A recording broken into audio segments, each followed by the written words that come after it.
পঞ্চগড় আধুনিক সদর হাসপাতালে ভুল চিকিৎসার অভিযোগ তুলে কর্তব্যরত এক চিকিৎসককে মারধরের ঘটনায় দুজনকে আটক করেছে পুলিশ। শনিবার বিকেলে এক সংবাদ সম্মেলনে এ তথ্য জানান পঞ্চগড় সদর থানার ভারপ্রাপ্ত কর্মকর্তা আশরাফুল ইসলাম।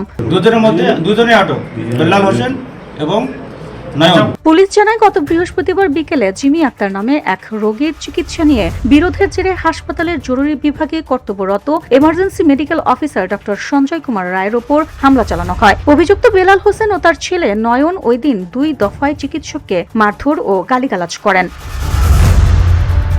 এই ঘটনায় একটি ভিডিও সামাজিক যোগাযোগ মাধ্যম ফেসবুকে ছড়িয়ে পড়লে জেলায় ব্যাপক চাঞ্চল্যের সৃষ্টি হয়। প্রায় 50 সেকেন্ডের এই ভিডিওতে দেখা যায় জরুরি বিভাগে বসে রোগীর ব্যবস্থাপত্র লিখছিলেন ডক্টর সঞ্জয় কুমার রায়। এ সময় পেছনের দরজা দিয়ে প্রবেশ করে 2 ব্যক্তি তাকে আক্রমণ করে এবং একাধিকবার মারধর করে। এই ঘটনায় 17 এপ্রিল পঞ্চগড় সদর থানায় অভিযোগ দায়ের করা হয়। পরে তথ্য প্রযুক্তি ও গোপন সংবাদের ভিত্তিতে শনিবার সকালে রংপুর থেকে অভিযুক্ত 2 জনকে আটক করা হয়। প্রাথমিক জিজ্ঞাসাবাদে তারা ঘটনার সঙ্গে জড়িত থাকার বিষয়টি স্বীকার করেছে বলে জানিয়েছে পুলিশ।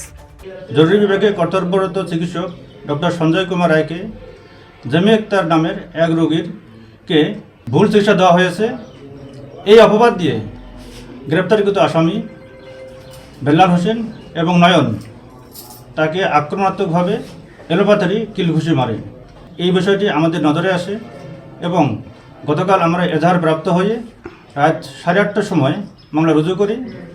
পঞ্চগড় জেলার পুলিশ সুপার মহোদয়ের দিক নির্দেশনা মোতাবেক সদর থানার একটা চৌকস টিম মাত্র 13 ঘন্টার মধ্যে অদ্য 18 তারিখ সকাল 9:15 সময় রংপুর মেডিকেল কলেজের প্রধান গেটের সামনে হতে তাদেরকে গ্রেপ্তার করা হয় এবং প্রাথমিক জিজ্ঞাসাবাদে তারা ঘটনার সত্যতা স্বীকার করে এবং বিধি মোতাবেক তাকে আমরা বিজ্ঞ আদালতে প্রেরণ করা হবে।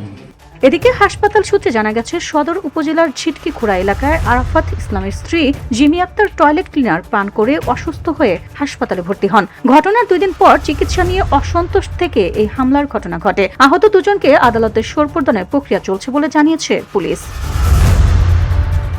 VOD Bangla news desk.